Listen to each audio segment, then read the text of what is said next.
So what we're going to do is I'm going to do live readings from some of my favorite business books. I was just on Instagram to get your feedback, and the vote was to do one book a month. So I'll try to come on this month. I'm going to challenge myself, see if I can come on every day to do a little reading, and then we'll see if that's sustainable and see what we do next month. But for now, we're going to start our Leadership English Book Club with Radical Candor. I know it's backwards, but you can kind of see. Usually it has a really pretty bright orange cover. I just took it off because I didn't like the feeling of it. So what we're going to do is I'm going to read you just some excerpts, and then my goal is to give you tips on how this can apply to your experience as a non-native speaker. Because with business books, I love them, and books about communication. The problem that I see is for my clients and for my followers is that you're all high performers. So you consume a lot of knowledge, you consume a lot of advice and strategy. However, as a non-native speaker, I think it often gets stuck here and you still don't feel the difference with actually articulating and using and executing the strategies. So my goal is to be that bridge for you. I want to take books that I love, get the advice that they give that you love, and help you achieve the execution of that strategy. Sometimes it means you need specific phrases. The big thing that I see for my people is intonation. How can you make sure that you're delivering the message in a way that's diplomatic and that's appropriate for the situation?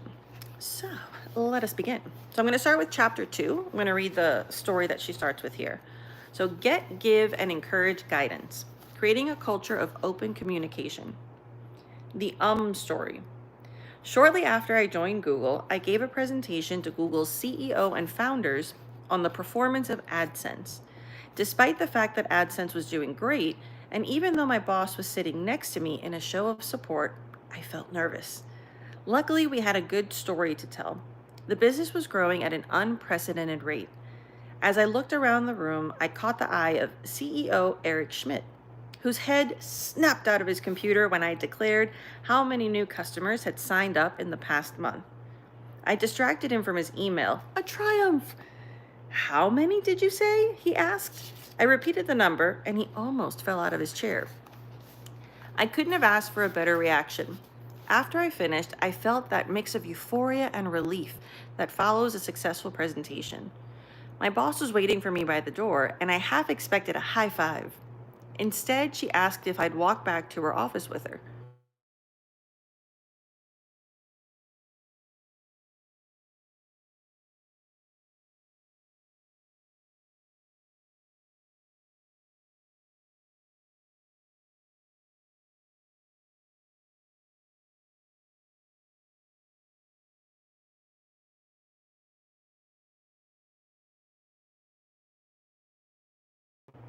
There we go.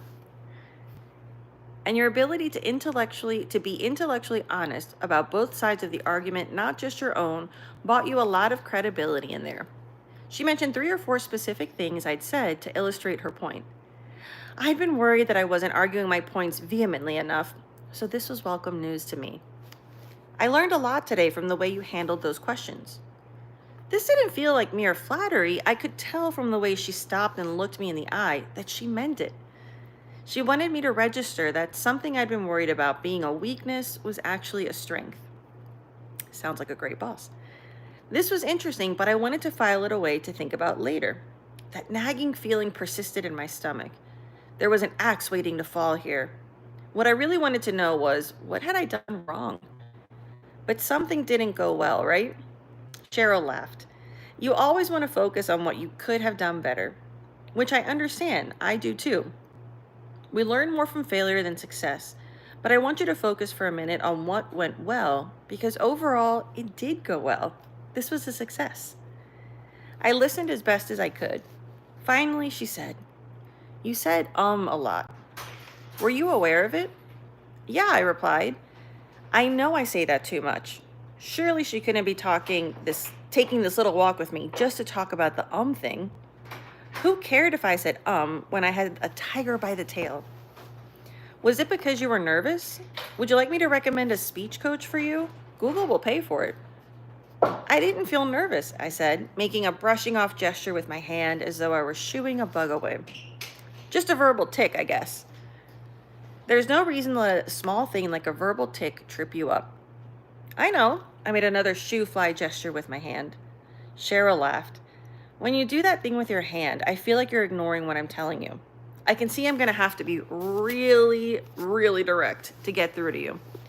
You are one of the smartest people I know, but saying so much makes you sound stupid. Now that got my attention. Cheryl repeated her offer to help. The good news is a speaking coach can really help with the thing. I know somebody who would be great. You can definitely fix this. Okay, so a couple of thoughts here before we continue. The first is the way I coach leadership. I believe in leading with respect and empathy. I never, ever want you to use the word dumb or stupid at work. If you do it in your personal life, that's up to you. I get the feeling that this was kind of their company culture and they seem very friendly. But my advice to you is never use words like stupid or dumb or lame. We want to keep it super, super professional. I think a better word choice for you as a non-native speaker would be insecure. Like you sound really insecure or you sound really unsure. The reason for that is maybe these two people are friendly enough where they know that they can have that conversation, but especially because you're a non-native speaker in a leadership position, depending on your sentence structure, on your intonation, on your delivery, there's a much bigger chance that you're going to be misunderstood. There's a much bigger chance that that word is going to be taken even worse. And so I just want to make sure that you are always super, super professional. And at the end of the day, that you give feedback in the most constructive way possible. So I love being blunt. I think that this kind of direct, because obviously the person was not understanding the advice. Like she tried to give it to her really, really nicely. And I can appreciate that that was the first attempt. And when she saw that the person was not receiving the advice, she tried to be more direct. So I like that. I definitely would recommend try the nice way first and then the more direct route. But you have to be more cautious as a non-native speaker. And a lot of these business books are wonderful, but they're written by and for native speakers. So that's why I'm doing this, because I want to make sure that you interpret the advice in a way that's actually helpful to you and definitely not hurtful to your career. So again, here another great choice would be, hey, like it makes you sound really insecure. And this is feedback that I have to give almost every day because I do leadership communication coaching for non-native speakers. And so all of my clients definitely the first month will come in with a lot of verbal tics. It can be or sometimes you revert back to your native language and you might say or or or you're looking all around. So this is something that native speakers deal with and non-native speakers deal with. But the difference is why. So whereas a native speaker, it might be about insecurity or discomfort with silence or needing to think about what they're going to say next. As a non-native speaker, you have all of that and the insecurity of the word choice. Am I going to pronounce that word correctly? Maybe you're translating the sentence structure from your language to English and all of this is happening and then you stop breathing. So there are so many different layers of why you do this. My best tip for you, because it's not really, I find that most people I work with, it's not about the discomfort with the pause or the silence. It's really about needing more time to think. What happens is though, you're also not breathing. And so when you're not breathing from a cognitive perspective, you can't access the creative side of English and the language that you have because your body goes into fight or flight and it just doesn't have the ability to do anything other than survive, even if it's just a casual conversation. So the way that I train is when you have to think, instead of saying you're gonna just take an inhale with your mouth. Not inhale, exhale. That's too long and it feels too awkward. So not, and then da-da-da. Just a small inhale with your mouth and then da-da-da. What that does is it gives you air, which allows you to speak smoothly. It also makes once you start learning American rhythm and intonation, you'll notice that you're breathing more. So it builds on the habit that I'm going to have you build on later anyway, that allows for more fluency. And the more fluently you're able to articulate your ideas and communicate them, the more you're going to have to say. And so we want to make sure that you're not filling it with ums. A couple of ways that you can check if you say a lot, and this is something that I did for myself. If you have a coach, like me, then I'm going to give you that feedback. So if you're doing my leadership communication accelerator, and if you're not, there are two things I would recommend doing. Ask someone for their perception of how you speak. Ask them if you say a lot, but don't ask someone who works for you. That's an uncomfortable dynamic, and it's not as likely that you're going to get the open feedback that you need. Understandably, you're putting them in an awkward position. You want to ask someone who's a peer or above. I recommend above because they're going to be more open with you. And I'm also going to tell you to ask your spouse, your significant other, your family member, ask them if you do that in your native language as well. If you do that in your native language as well, you're definitely doing it even more in English. But it's something really important to know how much of it, or at least for me when I do my assessments, how much of it is language based and how much of it is habit based. Oftentimes it's both, but it's really important to know because then honestly, a lot of times with the communication coaching that I do, their native language communication also gets better because there are a lot of things you might do in both. So that's just an extra. Another way to get your own feedback is record yourself. So like put your phone camera on, go online. You can do random question generator. A bunch of websites do it or offer it. Pick a couple different questions and just answer them casually, looking at the camera or not looking at it. Just answer them casually. And what you want to do is when you watch the recording, I would recommend at least 3 questions so you get more sample. Don't worry about, I don't like my voice. Don't criticize your accent. Like, this is not that analysis yet. First, you're going to count how many times you say or whatever version of like or and then that's going to give you a better assessment of how often you do it. And it's horrible. Whenever I hear people do it, it just cuts your credibility, it cuts your authority so much, and it's a simple thing to fix, but it's not easy. With my program, with diligent feedback for me, I would say it takes about 1 to 2 months to really get out of that habit, and it's awesome when you do. Not only do you sound better, but it from a fluency perspective, it allows you to be more fluent. It's very cool. Okay, so the next section. Think for a moment about how Cheryl handled the situation. Even though the overall talk had gone well, she didn't let the positive result get in the way of pointing out something I needed to fix. She did so immediately so that the problem didn't hurt my reputation at Google. She made sure to point out the positive things I'd accomplished in the presentation. And what's more, she did so thoroughly and sincerely. There was no attempt at sandwiching the criticism between bogus positives. Her first approach was gentle but direct. When it became clear that I wasn't hearing her, she became more direct. But even then, she was careful not to personalize, not to make it about some essential trait. She said I sounded stupid rather than I was stupid. So this is another important word choice. A, you already know, I don't want you to say the word stupid. Insecure, unsure, those are better for a word choice. And the verb, to use sounded instead of was.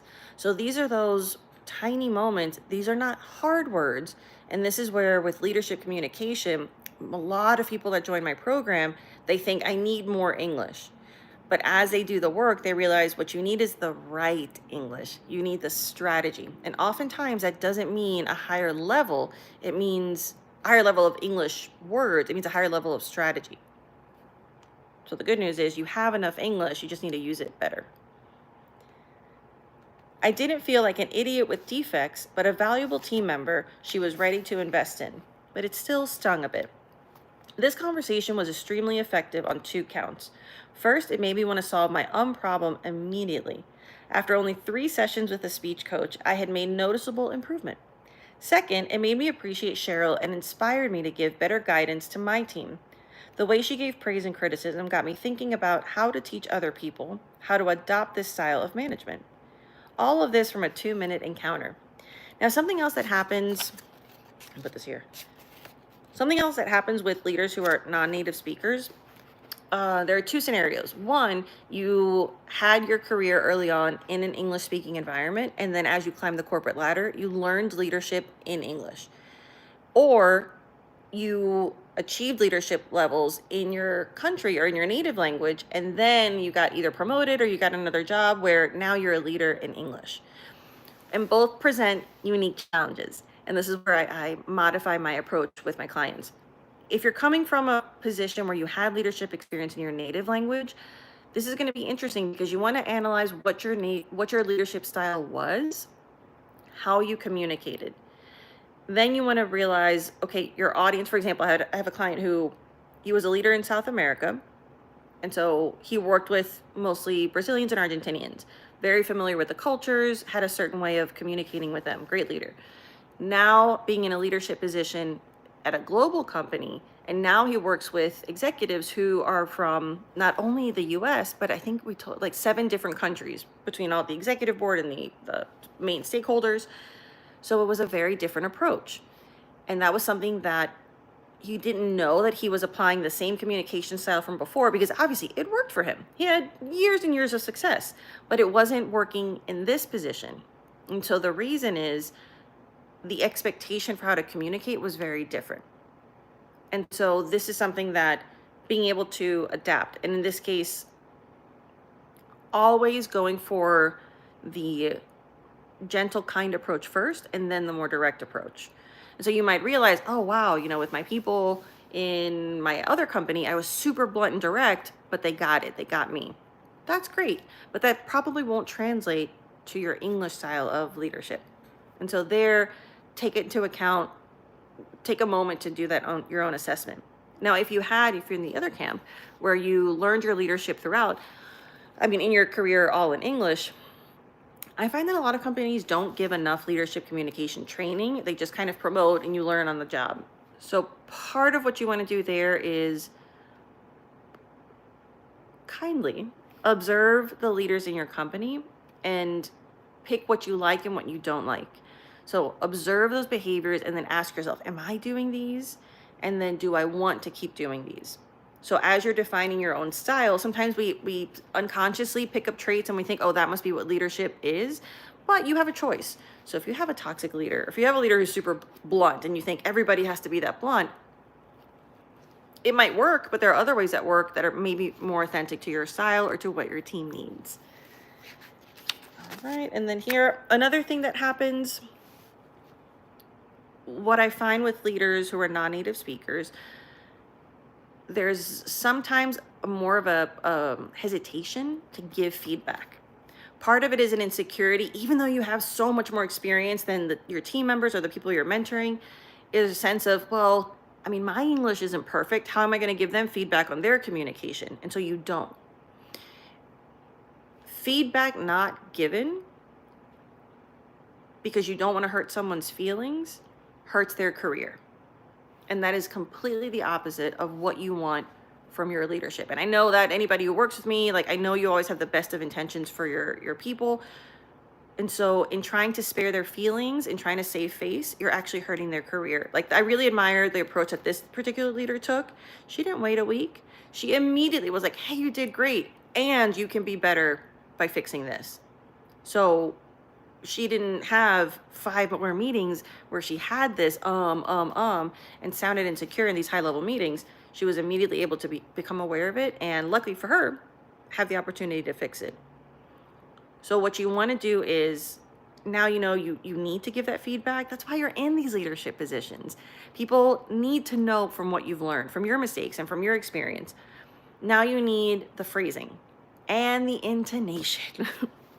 So something really important, for example, she gave a compliment. I was working with a client today who we were practicing giving compliments in as part of the strategy to be able to have an interview with a potential exploratory call. The problem is my client is from Russia.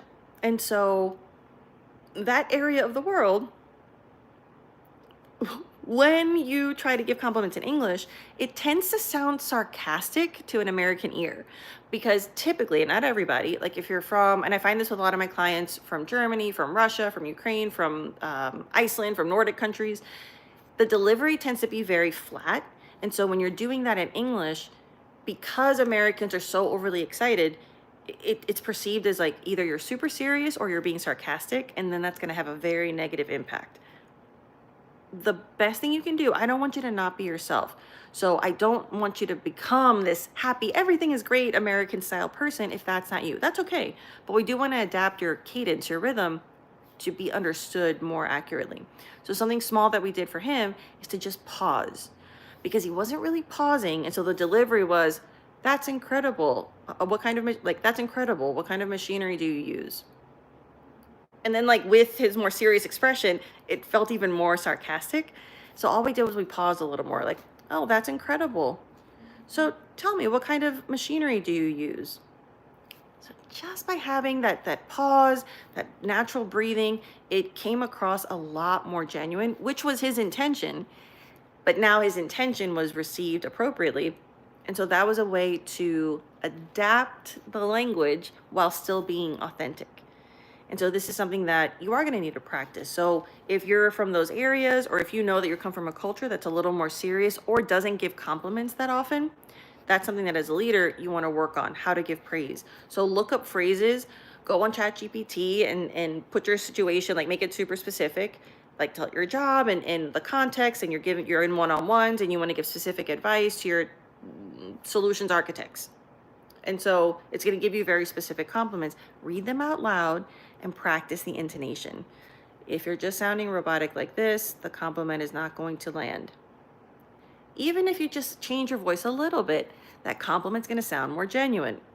So you see how just by changing that, like, one's more interesting than the other. So you want to practice those. It also gives you the words that you need.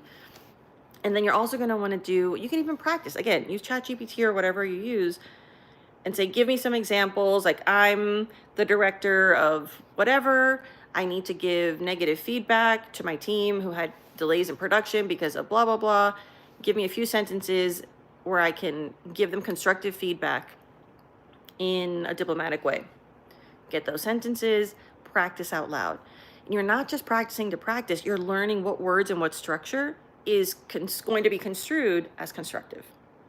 Okay, great. We're going to stop there. That was from chapter 2. I'm going to keep doing readings from Radical Candor for the rest of the month. And what I'll do is I'll have a sign up. And if you're interested in joining the Leadership English Book Club, you can join us for the lives. And I'll make sure to post the replays. And then at the end of the month, I'll put them all together in a list with some notes.